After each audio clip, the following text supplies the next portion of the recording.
Gry wideo, moi państwo.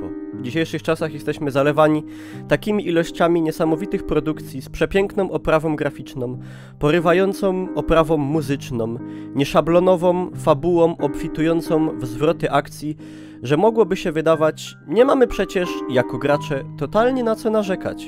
Czasami jednak gdzieś głęboko z tyłu głowy pojawia się ta Januszowa myśl, która mówi: kurwa, ale kiedyś to było! Kiedyś to były gry, kiedyś to się grało, kiedyś to gry jakieś takie lepsze, bardziej wciągały i w ogóle. I z pewnością każdy z was ma taką właśnie półeczkę takich gier, do których w podobny sposób sięga pamięcią i są one dla niego szczególnie ważne. I dlatego też dzisiaj, dzięki temu materiałowi, sięgniemy sobie kilkanaście lat wstecz, żeby przypomnieć sobie te tytuły, te konkretne gry, które to odcisnęły szczególne piętno na naszym graczowym serduszku.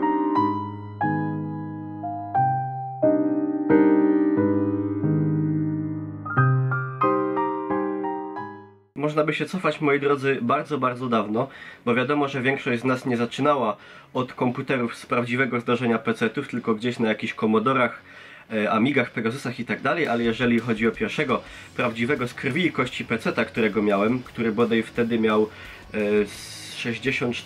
120 chyba 8 MB RAMu i pierwszą kartę graficzną już taką na tamte czasy nie jakąś super słabą, GeForce'a FX 5200, to pierwszą autentycznie grą, którą miałem na swoim PC-cie, była właśnie ta gra, czyli Devastation, gra wydana w 2003 roku przez Digital Studios.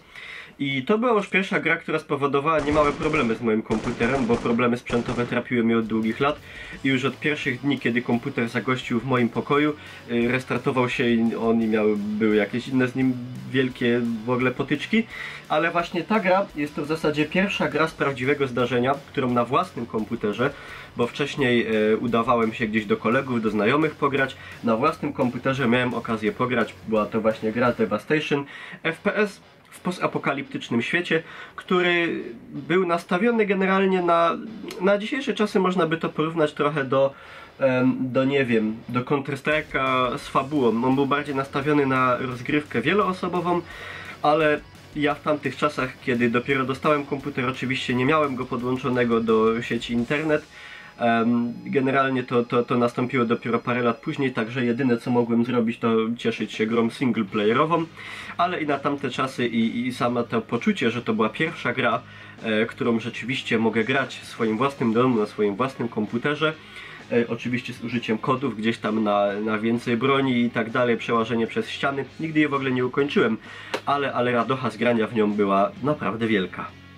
Naturalnie grą, bez której nie byłoby mnie gracza, jest Return to Castle Wolfenstein, czy raczej jak gadaliśmy za Bajtla Wolfenstein. Gra wyprodukowana w 2001 roku przez studio Grey Matter, jedna z moich ulubionych i według mnie najlepszych gier po wsze czasy, słynąca na tamte czasy niesamowitej oprawy graficznej, która i na dzisiejsze czasy jest bardzo spoko, z doskonałej oprawy dźwiękowej, z bardzo charakterystycznymi dźwiękami, odgłosami broni oraz po prostu niesamowitymi kąskami z oprawy muzycznej, które słucham do dzisiaj.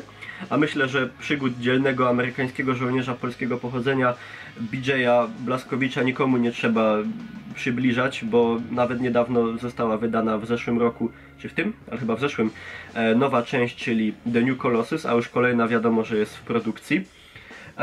Także co tu gadać, przy tej grze spędzałem długie godziny, jeszcze nawet nie mając własnego komputera, tylko po prostu siedząc gdzieś u kolegi, przesiadując po prostu całymi godzinami, bo dobrze wiecie, że czasem to wyglądało tak, że po prostu szło się do kolegi gdzieś po śniadaniu, a wracało dopiero na obiad i potem znowu szło, albo dopiero wieczorem do domu, szczególnie kiedy nie miało się własnego komputera w domu. I tak właśnie wyglądała moja przygoda z grą Return to Castle Wolfenstein. Potem też oczywiście z jego sieciowym odpowiednikiem, czyli Enemy Territory, przy którym myślę, że do dzisiaj dziesiątki, jeśli nie setki, czy może nawet tysiące graczy dalej się zagrywają. To jest po prostu, moi drodzy, gra legenda. Myślę, że każdy, a przynajmniej większość graczy komputerowych, a szczególnie gdzieś tam fanów drugowojennych klimatów, jakichś takich bardziej historycznych i FPS-ów, swoje przygody z tym tytułem również ma za sobą. Czym byłoby życie gracza bez serii Grand Theft Auto, czyli GTA? I tutaj, moi drodzy, w moim sercu na pewno ma szczególne miejsce gra GTA Vice City, wyprodukowana przez oczywiście Rockstar Games. w 2003 roku, którą właśnie aktualnie ogrywam sobie na swoim kanale na Twitchu. Klimat, postacie, fabuła, na tamte czasy oprawa graficzna po prostu nie miały sobie równych, a i jeżeli chodzi może nie o oprawę graficzną, ale jeżeli chodzi o oprawę dźwiękową, wszystkie te stacje radiowe z tą niesamowicie klimatyczną muzyką i też to jak ta postacie jest jak ta fabuła jest napisana, poprowadzona, cały ten w ogóle klimat taki Miami Vice, słonecznego wybrzeża tamtych lat jest po prostu no nie do pobicia i w dalszym ciągu wydaje mi się, że żadna gra tego lepiej nie przedstawiła. I to też jest gra, którą gdzieś zagrywałem się jeszcze w ogóle nie mając nawet swojego własnego komputera, gdzieś przesiadując u kolegów i pamiętam, że największą frajdę dawało oczywiście nie przechodzenie misji, tylko naturalnie rozjeżdżanie i strzelanie do bezbronnych cywilów. Kapitan Pazur, co dopiero dowiedziałem się dużo po tym, jak pierwszy raz zagrałem w tą grę, co ten tytuł oznacza, jak tłumaczy się go na polski, bo jest to gra wyprodukowana przez Takarajimasha Studio, skomplikowana jakaś taka brzmiąca azjatycka nazwa, w 98 roku i dlatego też ona powinna się chyba w mojej, jeżeli chodzi o chronologii gier, które gdzieś tam najbardziej zapamiętałem, jakieś piękno na mnie odcisnęły, ona powinna się znajdować na pierwszym miejscu, bo jest to chyba gra, o ile się nie mylę, najstarsza. No i moi drodzy, co tu dużo wspominać? Nie wspominam żadnej platformówki tak dobrze jak właśnie Kapitana Pazura. Wydaje mi się, że po latach to jest gra trochę taka... jest to gra może trochę niedoceniona. Na pewno jakoś nie odbiła się ona jakimś takim potężnym echem, ale ja pamiętam, że długie lata temu... można powiedzieć długie lata temu? W każdym razie dość już bardzo dawno. Zagrywałem się w to niemiłosiernie, a niektóre levele, szczególnie na tamte czasy do mnie jako tam no małego chłopca, a i myślę dzisiaj byłyby sporym wyzwaniem do fanów platformówek i weteranów niejednego Raymana czy tym podobnych, ale moi drodzy, to co na tamte czasy na pewno jakoś uwodziło, to była oprawa graficzna, bardzo ładna, z pięknie animowanym naszym kapitanem Pazurem, kotem na pierwszym planie.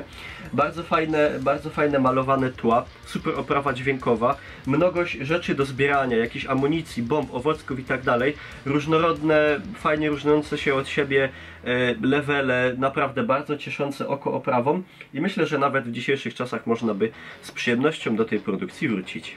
Kolejnym tytułem, bez którego obyć się nie mogło, to oczywiście Medal of Honor Allied Assault spod skrzydeł EA, wydany w 2002 roku. No gra, myślę, nie jestem tutaj jakimś szczególnym przykładem, bo jeżeli chodzi o tematykę FPS-ów i gier drugowojennych, to gra na pewno przełomowa, która przetarła szlak do wielu następnych tytułów, gdzie lądowanie na plaży Omaha robi wrażenie do dzisiaj, pomimo już leciwej oprawy graficznej, ale na pewno nadrabia to znakomitej jakości oprawą dźwiękową oraz również bardzo wiarygodnymi dźwiękami wybuchów broni i tak dalej. No to jest, moi drodzy, marka sama w sobie. Gdyby nie tytuł Medal of Honor Allied Assault, na pewno inne tytuły, chociaż nie jest to pierwsza część, nie jest to pierwsza odsłona z serii Medal of Honor, wcześniejsze pojawiały się m.in. na PSX-ie, na przykład Medal of Honor Underground, to myślę, że ten właśnie wśród graczy, szczególnie wśród tych ceniących sobie te tytuły takie historyczne, bo gra dość wiarygodnie bazowała na wydarzeniach historycznych z okresu II wojny światowej. Była bardzo mocno i bardzo wyraźnie inspirowana filmem Saving Private Ryan, czyli Szeregowiec Ryan. Szczególnie, że przy produkcji tej gry maczał palce sam pan Steven Spielberg, także nie jest to sprawa przypadkowa. Coż tu dużo mówić o Medal of Honor. No jeżeli ktoś by mi powiedział o grach drugowojennych, to na pewno na pierwszym miejscu wysuwa się właśnie Medal of Honor Allied Assault. I tu być może do niektórych małe zaskoczenie. Indiana Jones and the Emperor's Tomb.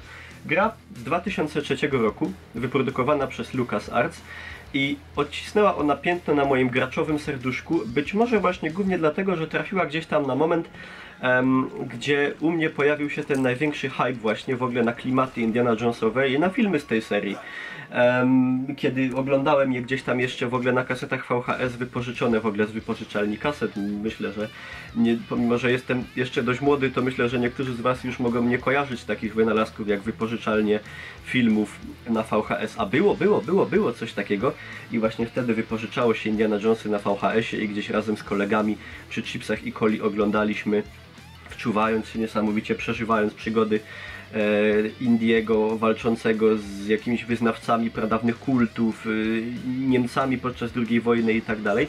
I właśnie ta gra pozwoliła wcielić się w skórę samego Indiana Jonesa i przeżywać to wszystko jeszcze bardziej wyraźnie i jeszcze bardziej wczuwać się w całą tą akcję, kierując właśnie postacią w wielu bardzo barwnych lokacjach, bo przemierzaliśmy tam i Ceylon, i niektóre misje miały miejsce w Niemczech, gdzie walczyliśmy właśnie z niemieckimi żołnierzami. Bardzo zróżnicowane lokacje, bardzo fajna oprawa na tamte czasy graficzna. Myślę, że gra zestarzała się godnie, jak i oczywiście dźwiękowa, gdzieś tam z tym motywem przewodnim, który na pewno każdy z Was, nawet który nie jest jakimś wielkim fanem tej serii, kojarzy.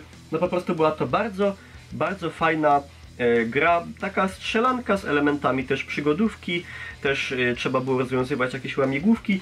Niestety do dnia dzisiejszego jest to ostatnia dobra i w sumie też jedna z bardzo niewielu gier w tematyce Indiana Jones bazowana jakoś na wydarzeniach z filmu. Być może za jakiś czas doczekamy się nowej, mam nadzieję.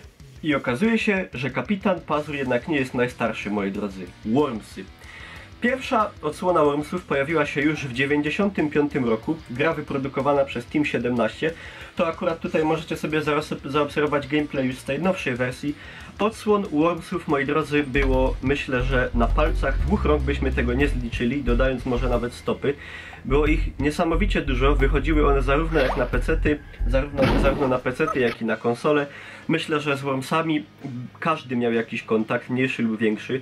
Myślę, że nie jeden z Was ze znajomymi rozgrywał niesamowicie zacięte lanowe partie. Grało się też przez internet, grało się też samemu przeciw botom. No po prostu była to, znaczy powiem Wam osobiście, że do mnie była to jedna, praktycznie chyba jedyna gra turowa, jaka jakkolwiek wciągnęła mnie na dłużej w życiu. No, Wormsy też są tak rozpoznawalnym, po prostu tak rozpoznawalną marką, że myślę, że nikomu nie trzeba je przedstawiać, ani jakoś dłużej o nie opowiadać, bo każdy z Wormsami, sympatycznymi glizdami, strzelającymi z bazuki, rzucającymi granaty ręczne styczność miał. Ostatnia część tej serii pojawiła się 2 lata temu, w 2016 roku i na razie nie ma jakichś perspektyw, aby pojawiła się jakaś kolejna część. Były też takie, klasycznie oczywiście gra była w oprawie 2D, wszystko było widziane z boku, z malowanymi tłami.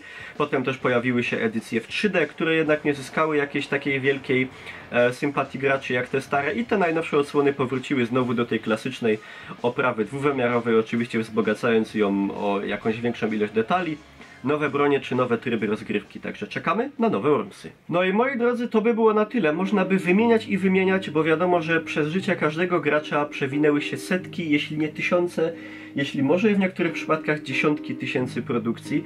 I tak naprawdę ciężko jest jakoś wypunktować te gry, które najbardziej odcisnęły na człowieku piętno jako graczu i które gdzieś tam najbardziej zapisały się w jego pamięci, bo to są po prostu jakieś liczby, no niestworzone, bardzo duże. Ja tutaj wypunktowałem kilka takich gier, które gdzieś jak pomyślałem sobie o początkach swojej przygody w ogóle jako gracza, pierwsze z wierzchu mi wyskoczyły, żarówa się oświeciła i przyszły mi do głowy i które jakoś wyjątkowo ciepło wspominam, a tych tytułów można by wymieniać jeszcze naprawdę dużo.